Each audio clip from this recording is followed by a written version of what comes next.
Bonjour à tous, rien ne va plus, on n'a pas encore vu la tête du caissier ce mardi.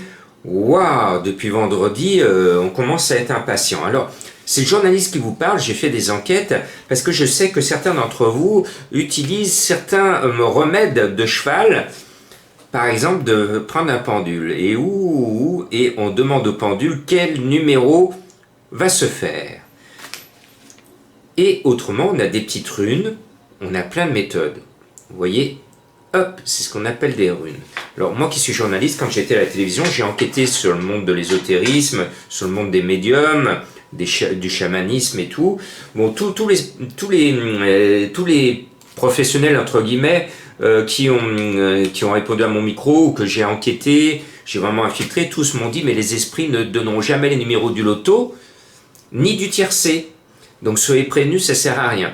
Simplement, moi Jean-Marc, je vous conseille simplement que quand on est dans une mauvaise passe, actuellement on a des quintets difficiles, on réduit la voilure. Moi mon indice de confiance est passé de 5 à 1, et si ça continue il sera à 0. On laisse passer la tempête. On laisse passer la tempête. Ici, c'est normal. Ce mercredi, c'est pareil. Deauville sur le sable. On a vu des chevaux qui étaient sur le gazon, sur les gazons. Changement de météo, changement de piste. On passe de l'herbe au sable. La course est préparée par certains parce qu'ils attendaient justement l'arrivée du sable et les chevaux n'ont pas forcément montré leur valeur sur le gazon. Donc, c'est ce qui va expliquer de nouvelles surprises. Donc, on y va au grand galop.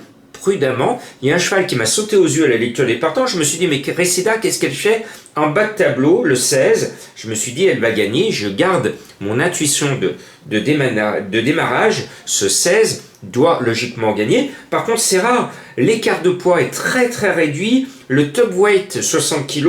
Le bottom weight, Cressida, le plus petit poids, 57,5. Mais bon, Cressida, c'est sa course. Elle m'avait plu à la sortie du confinement, je ne la voyais pas, je pensais qu'elle avait besoin de faire une course de rentrée, et ce jour-là, elle a couru de première, et on peut la suivre en confiance. Et puis, le 14 Pedro Star, c'est un cheval qui a l'avantage d'avoir tiré le numéro 1 à la corde. Vous le savez, sur le sable, même si on est sur 1900 mètres, mieux on est placé à la corde, plus vite on est sur le poteau d'arrivée. Donc, en plus, c'est Maxime Guyon. Je trouve qu'il y a pas mal d'éléments qui plaident en la faveur de mon 14. Et puis, je reste en bas de tableau avec ma petite trouvaille, gris d'argent, le 13. À mon sens, il va nous faire gagner de l'argent. C'est un cheval que j'aime bien. Il est actuellement sur la montante. Il aime, comme moi, le sable à Deauville. Il aime bien planter son petit parasol et faire l'arrivée en même temps. Donc, je joue quand même les chevaux un peu mieux placé au poids, même si les écarts ne sont pas énormes. Et puis, il y a un cheval qui est assez régulièrement là, et puis ma petite voix m'a dit, je ne l'avais pas mis, n'oublie pas Koshenko, le numéro 9. Alors j'ai répondu à ma petite voix, merci. Voilà, comme je vous disais, on reprend le... Il faut... Alors moi, quand je vous dis ça avec beaucoup d'ironie, c'est simplement, je vous ai toujours appris à laisser parler votre intuition de départ. Quand il y a un cheval comme ça qui vous appelle, jouez-le, parce que souvent vous allez voir, c'est cette intuition que vous avez qui est personnelle, qu'il faut jouer. Écoutez votre petite voix à vous. Et puis, voilà le cheval de Madame Colombo, qui est à belle cote comme d'habitude, à tel point, moi je le voyais pas du tout, d'ailleurs la Bible, le journal Paris Turf le met dans l'autre colonne, pas du tout favori, le cheval n'est pas du tout favori, et puis j'ai tellement bien fait le papier, Dalalulu, le numéro 10, que ce cheval de Madame Colombo m'a plu fortement. Il est à l'aise sur la piste en sable fibré, à tel point que j'ai un coup de cœur à la fois pour Madame Colombo, c'est normal, mais également pour Alalulu. Allez, en plus j'ai ma petite chatoune qui s'appelle Lulu, hein, elle s'appelle Lucie, donc Alalulu, allez Lulu, Alalulu, allez Lulu. Le 10, à Bellecote, c'est du 20 à 25 contre 1. On y va, c'est risqué, je vous l'accorde, mais j'y vais. Et puis, Monsieur Quintet affiche actuellement sur les 10 derniers quintés enfin 70% de réussite. Il respecte sa renommée. C'est Stéphane Pasquier qui est en selle sur le 4 P20 Bay, que j'aime bien, que je vois bien. Le problème, c'est qu'il a tiré le 16 tout à l'extérieur. Et c'est souvent rédhibitoire sur la piste en sable de fibré, le numéro le plus à l'extérieur. Mais bon, Stéphane a tellement de talent qu'il va trouver une petite astuce pour ne pas faire les grandes boulevards à l'extérieur, replonger et venir. Mais à ce petit jeu-là, il faut qu'il trouve le passage au bon moment. Cela va se faire en fonction des aléas de la course. Si ça s'ouvre, il sera là. Si ça reste fermé, parce qu'il ne sera pas là. Voilà.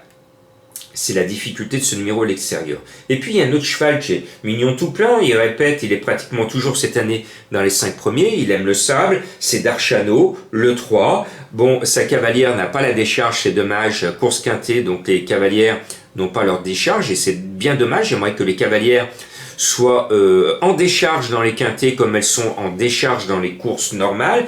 Il y a des choses où j'hallucine aux courses, notamment le forfait de dimanche à Bibiline, dimanche, parce que il y a un problème au départ, le jockey de travers, le commissaire décide de le faire forfait. On n'avait jamais vu ça.